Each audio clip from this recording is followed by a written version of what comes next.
Three, two, one. Ladies and gentlemen, this is Wayne. I'm back with another episode of CMO Asia podcast. And today I'm really thrilled and honored because we have Ivan Novak, a musical artist and the band leader for Laibach, the first Western band to perform in North Korea, coming on to the podcast to talk about his story and, of course, some exciting live stream events that he has, in his works in the next couple of weeks that we can all look forward to in October. So without further ado, Ivan, how are you keeping? Hi, thank you. Well, we're here, finally. Fantastic. Do you know that the 16-year-old me, right now is jumping up and down because, I've been waiting to speak to you ever since I discovered Laibach records at Tower Records in Singapore in the 90s. When I was flipping albums by KMFDM, Untitled Chapter, Skinny Puppy Ministry. And of course, at the time, I decided that I really loved the idea of Laibach because I saw your album covers, right? And try to imagine what kind of scenery you're going to create and paint in your sound and your music. So maybe for those who are less familiar with your music, can you maybe describe to us, what a Laibach is all about? And are you guys a rock band or you guys are a collective? Well, I don't think that one excludes the other. We are, of course, also a rock band sometimes when we feel like that. We were a rock band very much in the beginning of the 80s when we were rocking around. Now we're a bit older and not rocking so much, but yes, we are a collective. We are very much a collective, and that was our initial idea, that we form something which is more than a rock band, and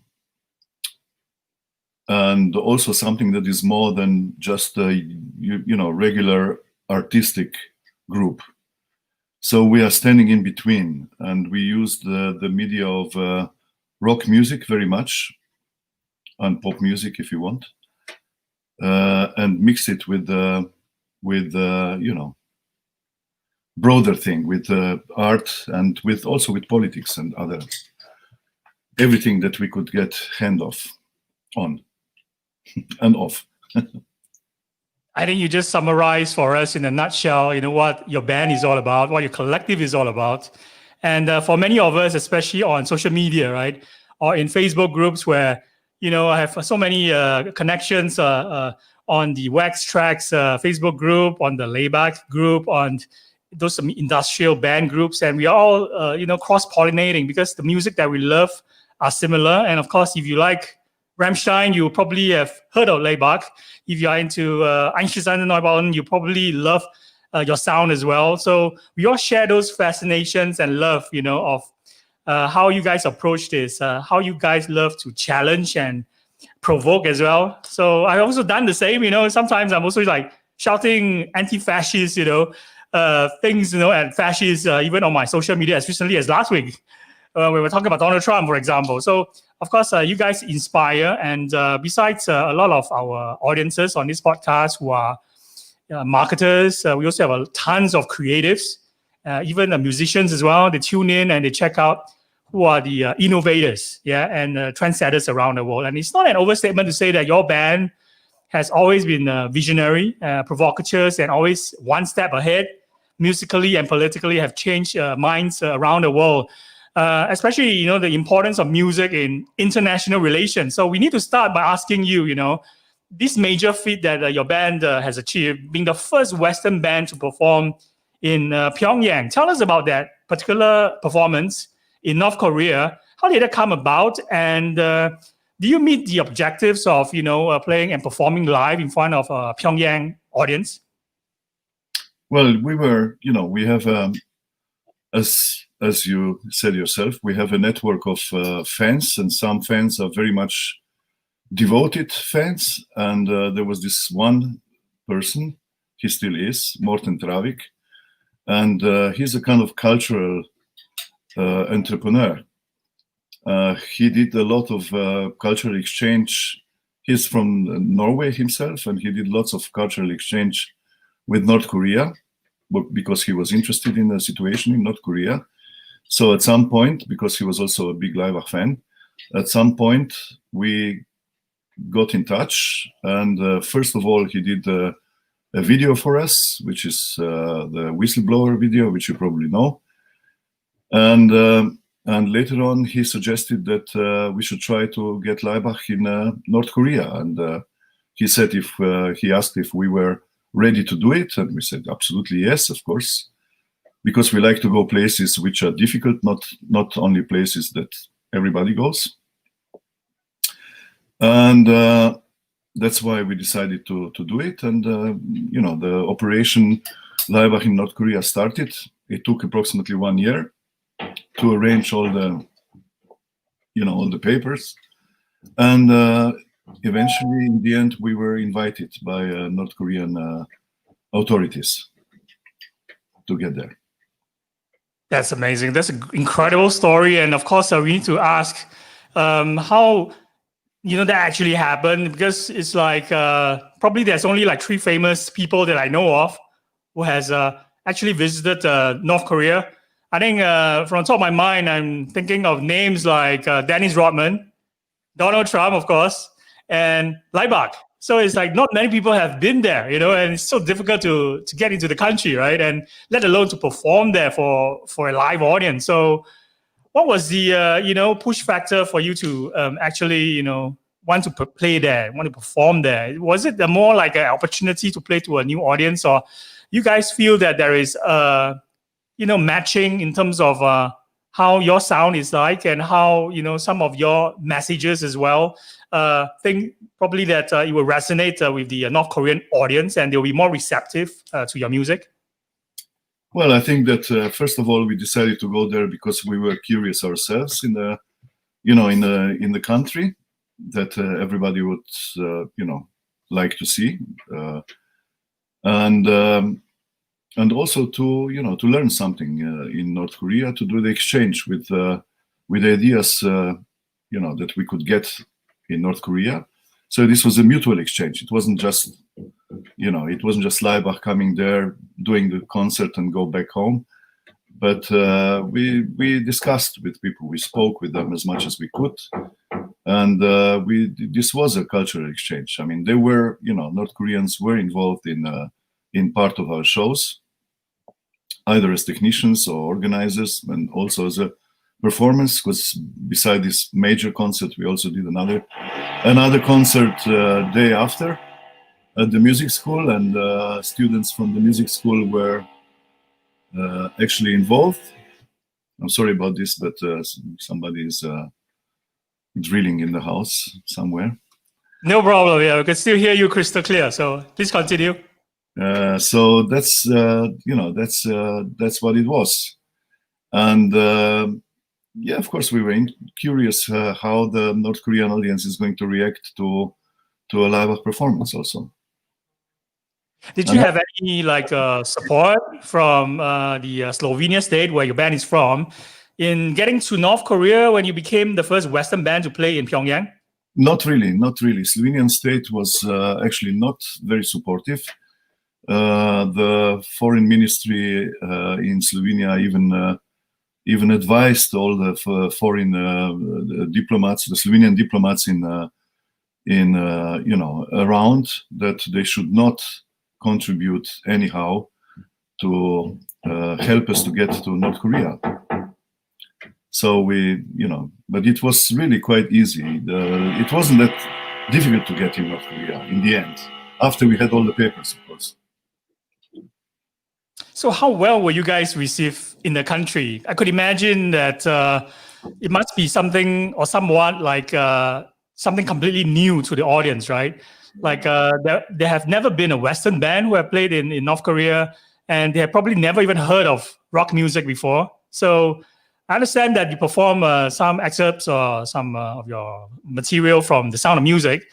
So we all know that in Korea, they love the sound of music, right? So was that incredibly well received by the audience in North Korea? Well, I mean, we were thinking what to do, how to approach, because of this, what you said, because we knew that they don't know much about, what Laibach and etc. and rock music.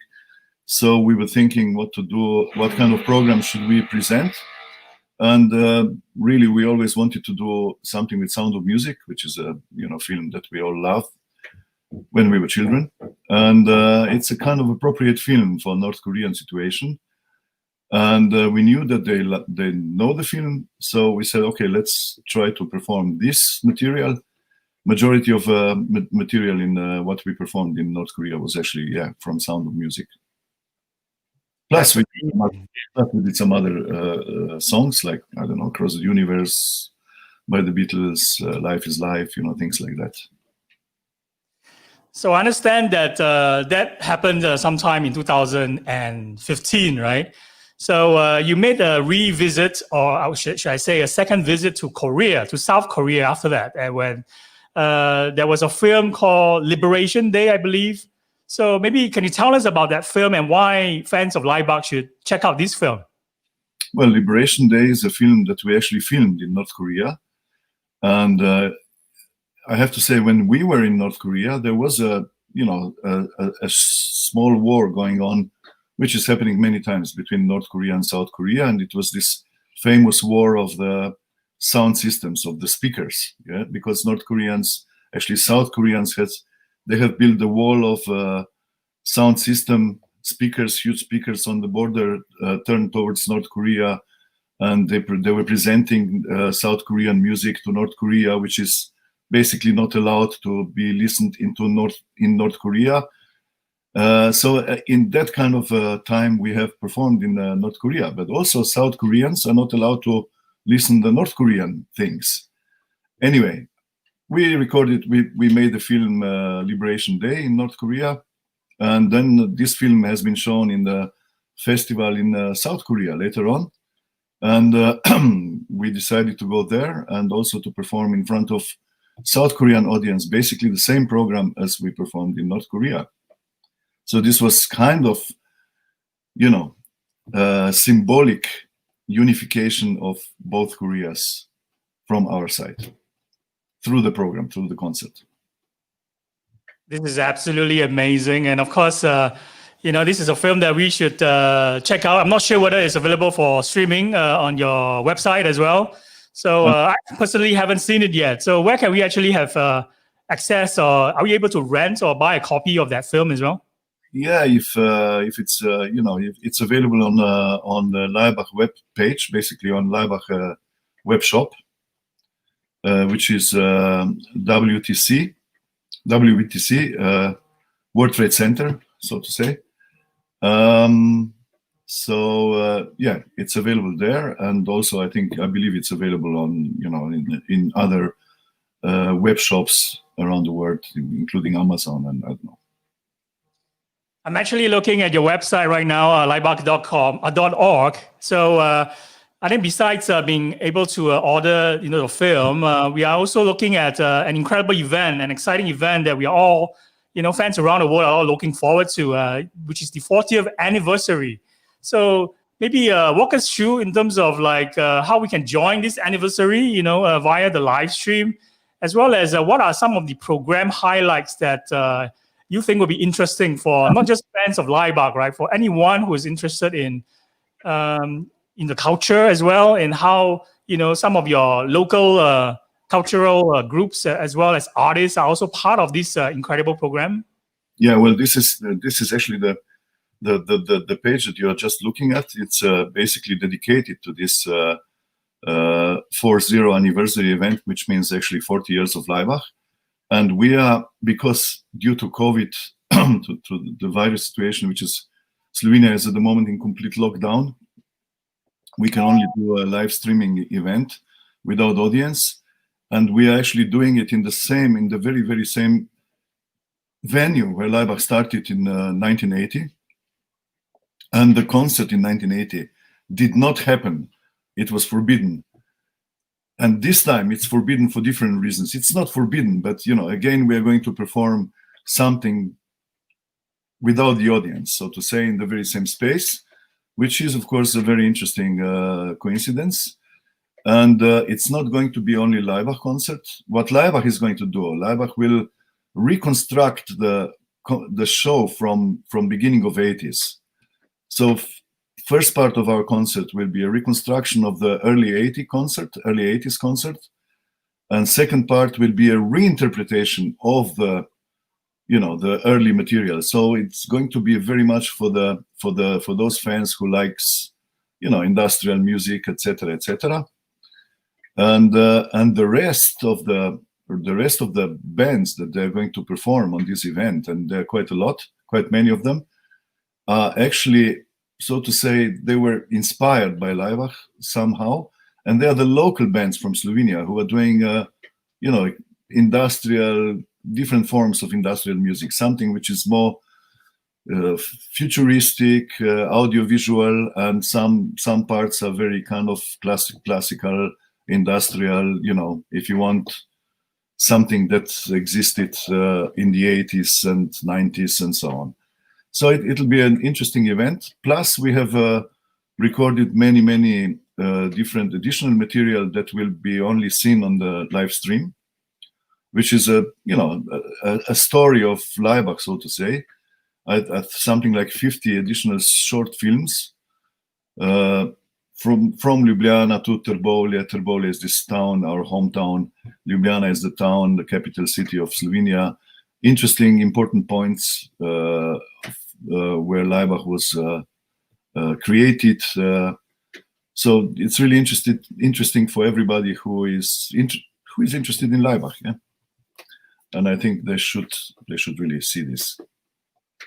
I agree 100%. In fact, I'll urge all our audiences to book a ticket and actually attend this live stream. I think this is probably the only chance, especially for those of us in Asia. You guys probably have been to Asia only in the Korean part, but probably it's really difficult to actually have an opportunity to see you guys perform live here in Singapore, for example. So I think the only way to catch you guys live is through a virtual live stream. We actually did 2 shows in Hong Kong also, which was quite good. And we are trying to do more shows in Asia, of course, but it's especially in the situation as it is now, it's kind of complicated. But we hope for more shows. Hopefully, after we are past this COVID-19 pandemic, right? This will be a dream come true for other Asian fans who are not in Hong Kong or Korea to have a chance to see you guys perform.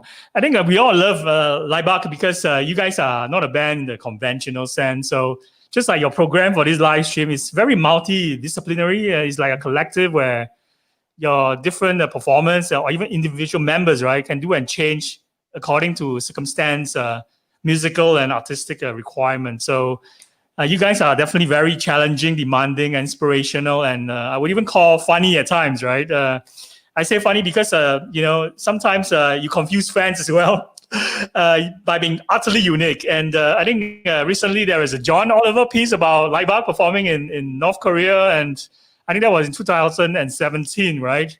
Where it was previously, it was before we actually went to North Korea. Oh, yes, that's before that, right? So it's like having your own virtual state NSK is something that is always amazing to me as well. Like you guys also actually issue passports. I'm not sure whether that is something of a myth or is it something that is really true? Because I heard that when I was interacting with fans while researching for this episode. Well, NSK state was, it's actually not, sorry, it was also initiated partly by Laibach, but not only by Laibach. We created it together with some other artists and friends in 1992. But the idea existed already before, in the 80s. I mean, the matter of the state was always, we were always interested in the question of the state versus, what does it mean and etc. in philosophical terms. So in 1992, we created this NSK state, and yes, we started to issue passports, and some passports turned out to be quite useful for some people. Even we traveled with those passports successfully, in certain countries. So yes, they are not, so to say, they only exist as much as you believe in the state, yeah. Which is what generally the passports are. but yeah, the state is open to everybody. Everybody can become a citizen, and it only works as a state if you believe in it. This is a really incredible story, and of course, you guys are not just creating some of the most provocative, or should I even say heavier, noisy music in the early 80s. You guys also created the most beautiful music I've ever heard. I think like some of the later works, which actually has a accompaniment by orchestras. Those are really incredible to me and shows different layers of the band, of the collective. So can you walk us through how did you actually convince an orchestra to play along to some of your early material? Like for example, in the 80s, right? You guys sound so industrial, heavy, which I think in some ways is influenced by the scenery where, the old town where you're from in Ljubljana, in the old Yugoslavia. So how do you convince people or the orchestras to play along? Yeah, we performed with different kind of orchestras quite a lot. I think our first show with the Philharmonic Orchestra happened in 1997 in Ljubljana, and since then we have performed many times with different orchestras, symphonic orchestras, Philharmonic orchestras, Slovenian orchestras, and foreign orchestras also. And we are at the moment working on a very, very interesting piece of music with for the orchestra, but I'm not allowed to talk about this any further because it's going to happen only in 2 years' time. But it's we enjoy working with orchestras because orchestra is actually a kind of bigger band. It's an organization of the state. It's also a military orchestra, so to say. They play according to what is written, and so it's a very interesting relation. And also you get completely different, of course, sound, different content when you work with the orchestra. It's not very practical. Of course, you can't travel with the orchestra, but we do occasionally we do shows with orchestras, and we are very happy about that. This is fantastic. So I want to maybe go back to the time when you guys toured Korea. So in terms of like people who criticize that you guys chose North Korea as a location or a venue for your performance, how do you guys deal with criticisms from the past? Like even like most recently when you guys perform there in North Korea, do you address them, or do you normally ignore these critics who think that, sometimes Laibach and what are the actions, that or decisions that make proves that sometimes they are contrarians? Well, of course we listen audience also, and we listen the critics and criticism. It's we are not totally arrogant about it, ignorant. And if there's a good criticism, yes, we are listening it. We do take it in account. But the reason why we have decided to go, for instance, to North Korea is simply because we believe that, and we have checked the situation before as much as we could, that it is important to communicate with this country as much as possible. It is important to communicate. Communication is important. And we did, if we travel to North Korea, it doesn't mean that we have supported the regime there.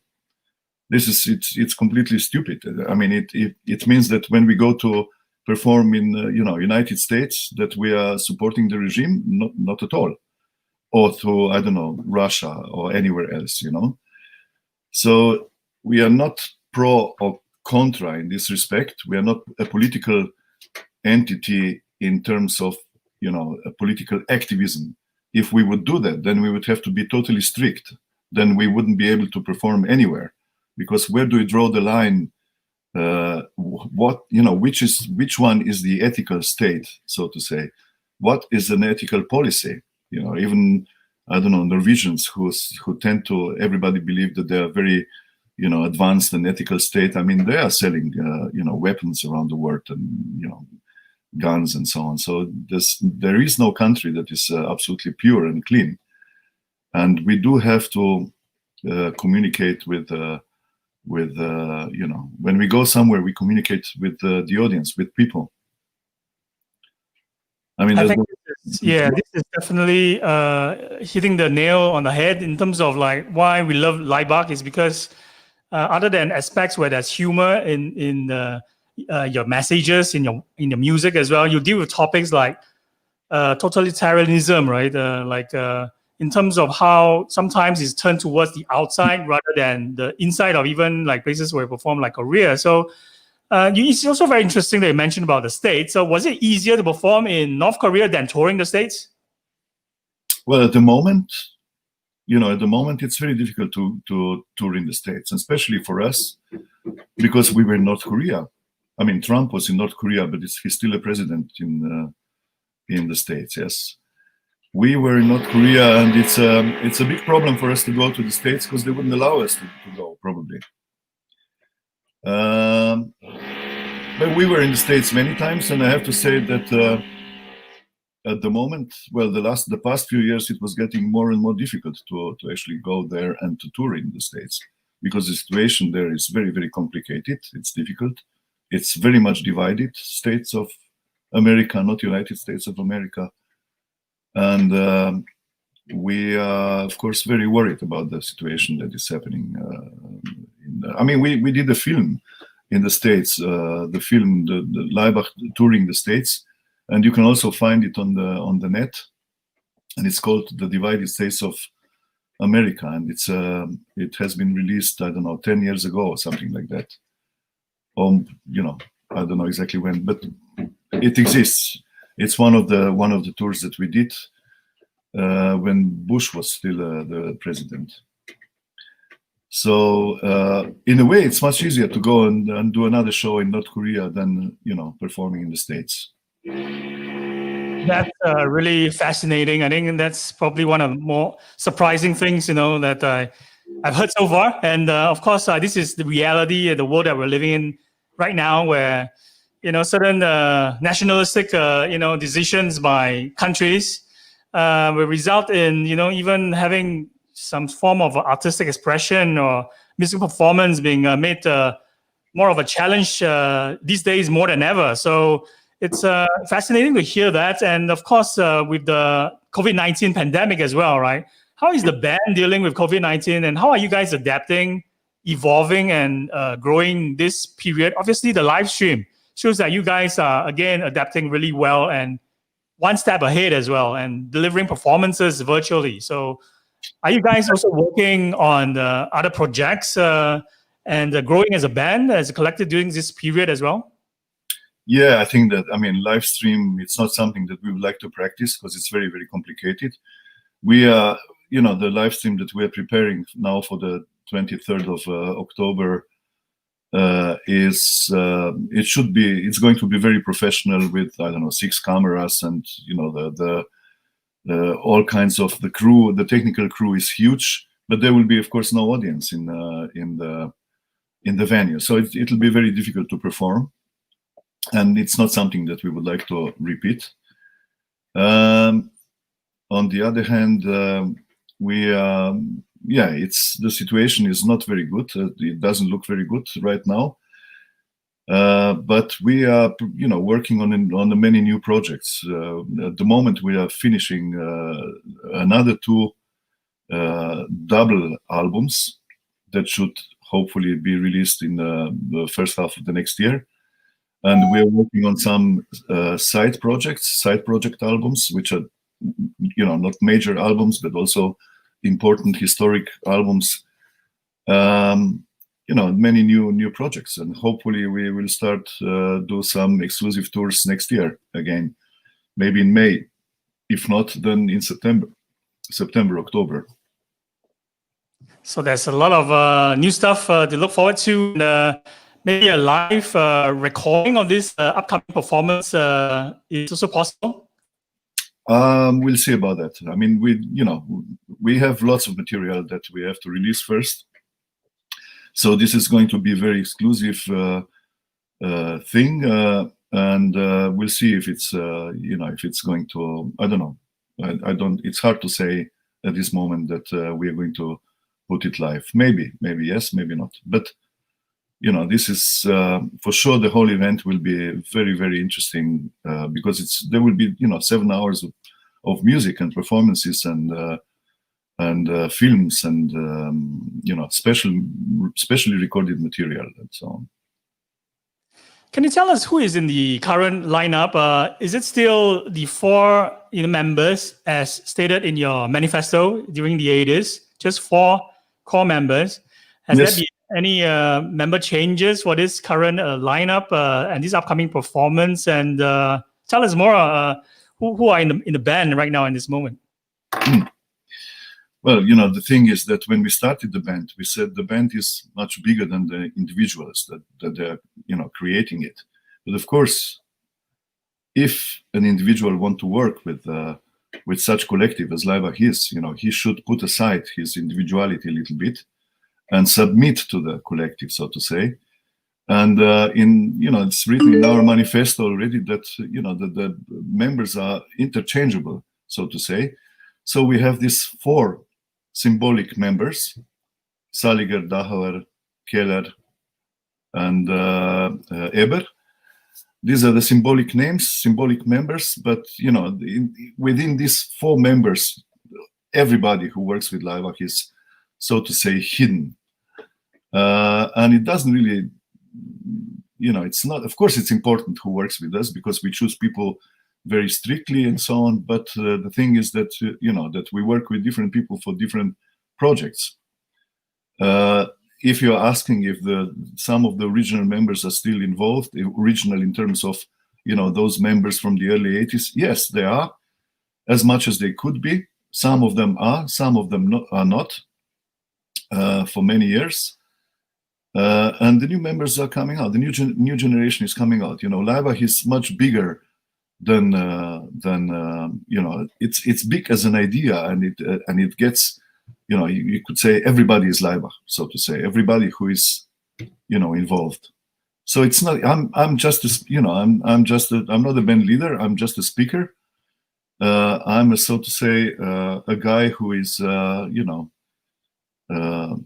making sure that things are happening, but there are plenty of people, really interesting, creative people who work with us, and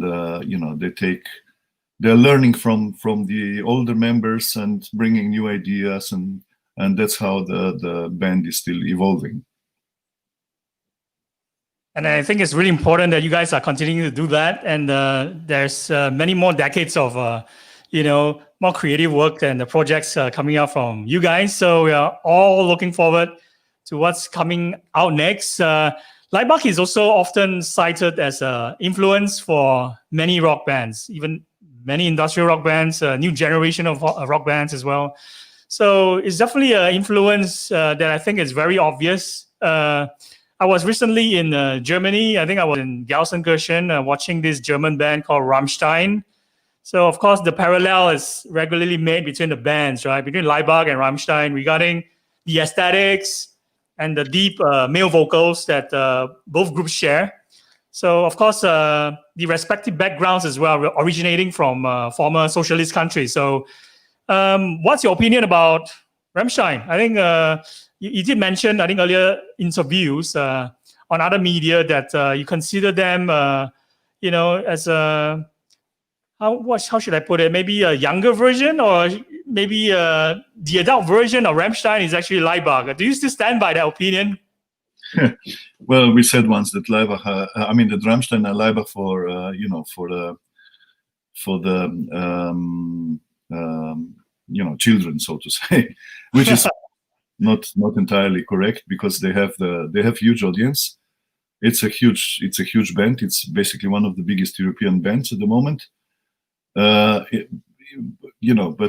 we don't entirely, let's say, identify with their aesthetics, which doesn't mean anything. We respect what they did, and if they wouldn't do it, maybe we would have to go into that direction. But I think it's completely different direction. Rammstein are more, a huge spectacle, circus, which Laibach is not. basically. We are, you know, we are more interested in a very diverse kind of music that is that goes into different directions, which is also more experimental sometimes. And I think that Rammstein are creating a trademark, one of those typical huge music business trademarks that we are not interested in the same way. But yeah, they are openly saying that Rammstein are openly saying that Laibach was their biggest influence, which is, you know, we are very proud about that, and we respect that kind of statement from Rammstein. So, but this is, you know, of course, some people love what Rammstein do, some people don't, and it's the same with Laibach. Some people love what we do, and some people don't. I think it's really interesting that you mentioned the word trademark as well. So one of the things that I collected when I attended that concert was that I was, you know, something caught my attention. I think it's right here, this cap of Rammstein right here. So it had this symbol, right? And it actually reminded me instantly that, oh, that looked like the symbol of Laibach. So I bought this cap, you know, and, you know, as someone with a marketing background, I always believe that symbols and, of course, that branding aspect is really important to build communities as well. I think one of the things that is great about Laibach's, the kind of work that you guys do, as well as the aesthetics, which are brilliantly, you know, crafted, is that it stays long in the memory, and the people remember, you know, even like when we look at a young band like Rammstein, right? It reminds me instantly of the pioneers, the earlier bands that started that wave of genre, the bands like Laibach. So can you maybe walk us through who came up with the symbol for Laibach, and what does that symbol represent? Well, the symbol that we created, the Black Cross, was it was created in the very beginning of actually in 1980, together with the name, and that's we decided for the Black Cross because it's one of the most universal symbols, which you can find in every culture. You know, it doesn't mean anything particularly. It's an empty symbol which you have to, you know, fill up with your own content, so to say. But it's not. It is. You know, it's absolutely it's a visual symbol, which you know, when Laibach was forbidden for several years in ex-Yugoslavia, we only did shows with posters of the black symbol, nothing else. We put the black symbol on the poster, and everybody know, this is Laibach, because our name was forbidden. Everybody knew this is Laibach, so you know, we could basically do pretty much regular shows because only our name was forbidden, so to say. And that's why that's sometimes why symbols are important. This is great, and of course, we need to also talk about how the band was, dismissed, in your state of Yugoslavia during the early days. But now you guys are considered a national treasure, and of course, you're performing, in cultural centers where you were formerly forbidden, right? And for this upcoming live stream as well, you're performing at one of the greatest venues in Europe. So maybe in terms of on the grounds of the reputation that you are now known by, do you think that starting Laibach would be possible today in this day and age? And if yes or no, then why or why not? You said why not? I mean, of course the times are different now, and the music is, quite different. Aesthetics is quite different, but that's one of the reasons that we went to North Korea, because in North Korea something like that maybe is still possible. I don't know, if Laibach would be possible today from the very beginning, but we still exist, and we are still going to do a lot of projects, hopefully. So Laibach is still possible even today. So I also want to hear your personal opinion. Do you think that the world has changed for the better or worse since your inception? And if yes, right, how so? In a time that is beyond our lives, how would you hope or wish for Laibach to be remembered? Well, the world is always changing in two directions. As you know, it's changing for better and for worse. And many times things that are helping us to be better, at the same time, the very same things are also creating the situation which is worse.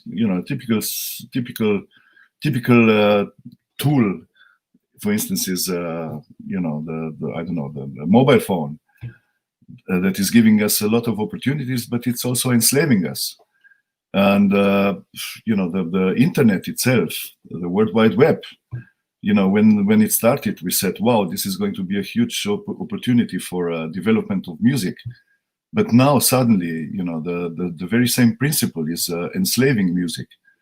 It is actually diminishing it. It is, so to say, making the worst of it somehow. So it's everything which tends to be good. It's also, or if you take a car, transport, I don't know, planes, everything which is offering new possibilities at the same time is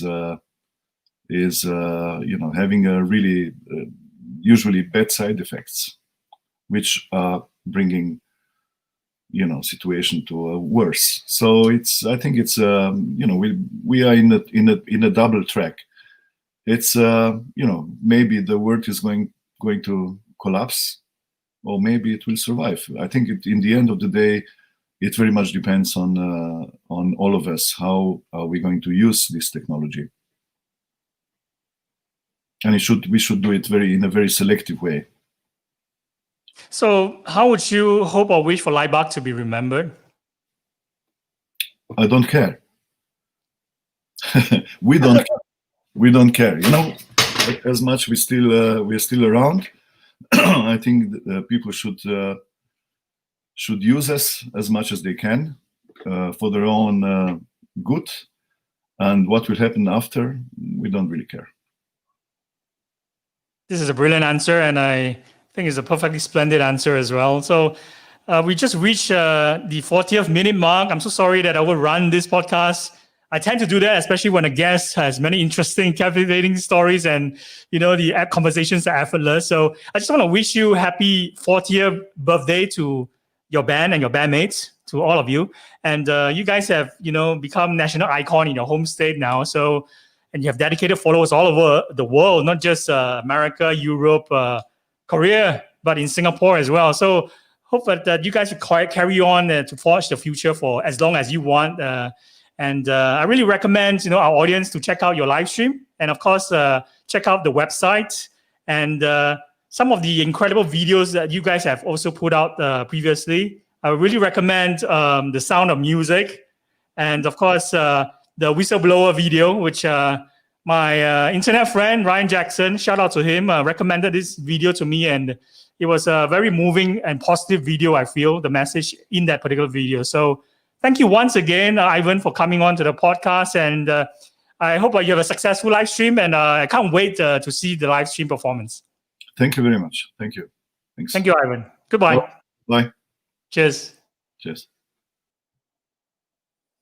And that's the end of our podcast episode with Ivan Novak, who is the musical artist for Laibach and the first Western band to perform in North Korea. So it's getting darker right here in Singapore, almost 7 p.m. In the evening.